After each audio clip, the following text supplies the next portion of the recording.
स्वतंत्र झाला, पण भारताला खरे स्वातंत्र्य मिळाले 26 जानेवारी 1950 या दिवशी.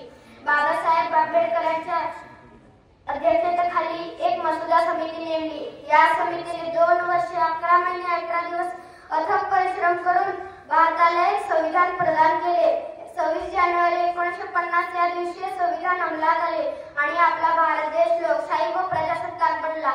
लोकशाही म्हणजे लोकांच्या हिताकरिता लोकांकरता चालवलेले राज्य होय. म्हणूनच 26 जानेवारी हा दिवस आपण प्रजासत्ताक दिन म्हणून साजरा करतो. प्रजासत्ताक दिन हा प्रत्येक भारतीयासाठी अभिमानाचा दिवस आहे. आजचा दिवस आपल्यामध्ये एकता आणि राष्ट्रप्रेमाची भावना निर्माण करतो. सर्वांना प्रजासत्ताक दिनाच्या खूप खूप शुभेच्छा. जय